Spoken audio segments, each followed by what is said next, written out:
సమాజం తలదించుకునేలా వరుస హత్యలు చేసిన కిరాతకుడికి చివరకు కడసారి పలకరించే నాథుడు కూడా కరువయ్యాడు. చేసిన తప్పులు అతన్ని ఎంతగా వెంటాడాయంటే చనిపోయిన తర్వాత కనీసం సొంత గ్రామంలో అడుగుపెట్టే అవకాశం కూడా లేకుండా పోయింది. రక్త సంబంధీకులు సైతం మొహం చాటేగా పోలీసులే రాజ్ కుమార్ అంత్యక్రియలను కానిచ్చారు. రాష్ట్ర వ్యాప్తంగా సంచలనం సృష్టించిన 6 హత్యల కేసులో ప్రధాన నిందితుడైన రాజ్ కుమార్ మృతి ఇప్పుడు విచారకరమైన ముగింపునిచ్చింది. రంగారెడ్డి జిల్లా షాబాద్ మండలంలో వరుస హత్యలతో ప్రజలను భయభ్రాంతులకు గురిచేసిన రాజ్ కుమార్ చివరికి పురుగుల మందు తాగి తన జీవితాన్ని ముగించుకున్నాడు. విధి ఎంత విచిత్రమైందంటే తాను చేసిన పాపాలే అతన్ని బ్రతికున్నప్పుడు ఎంతలా ఏడిపించాయో చనిపోయాక తన వాళ్లే తనకు దూరమయ్యేలా చేశారు. రాజ్ కుమార్ మృతదేహాన్ని చూసేందుకు ఆసుపత్రికి వచ్చిన కుటుంబ సభ్యులు కనీసం కన్నీళ్లు కూడా పెట్టకుండా వెనుదిరిగారు. రాజ్ కుమార్తో తమకు ఎటువంటి సంబంధం లేదని, అతడి మృతదేహాన్ని తాము తీసుకెళ్లమని పోలీసులకు రాతపూర్వకంగా రాసిచ్చారు. అంతటితో ఆగకుండా తమ గ్రామంలోకి రాజ్ కుమార్ మృతదేహం అడుగు పెట్టకూడదని గ్రామ పెద్దలు తేల్చి చెప్పడం ఈ కేసులోని మరో విషాద కోణం.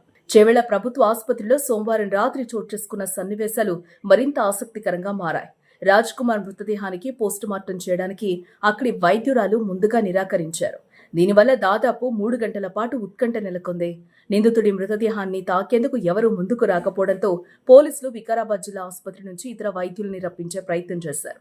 ఆ ప్రయత్నం ఫలించకపోవడంతో ఆసుపత్రిలో ఉన్న వైద్యులు లక్ష్మీకాంత్ రెడ్డి, ప్రణీతులను బ్రతిమలాడాల్సి వచ్చింది.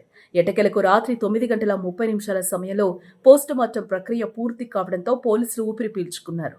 రాజ్ కుమార్ చేసిన దారుణాల వల్ల అతడి కుటుంబం పరువు రోడ్డున పడింది.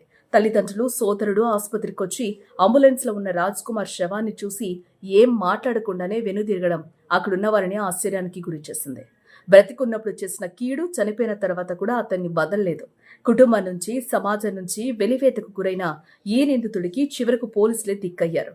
చేవెళ్ల మున్సిపాలిటీ సిబ్బంది సహకారంతో స్థానిక శ్మశాన వాటికలో రాజ్ కుమార్ అంత్యక్రియలు ముగిశాయి. నిన్నటి వరకు 6 హత్యలతో జిల్లాను ఉలిక్కి పడేలా చేసిన వ్యక్తి నేడు ఒక అనాథగా మిగిలిపోవడం అందరినీ ఆలోచింపజేస్తోంది. మనిషి బ్రతికున్నప్పుడు చేసే పనులే చనిపోయిన తర్వాత తన గౌరవాన్ని నిర్ణయిస్తాయని ఈ ఉదంతం మరొకసారి నిరూపించింది. రాజ్ కుమార్ కథ ఇలా ఒక చేదు జ్ఞాపకంగా ముగిసింది.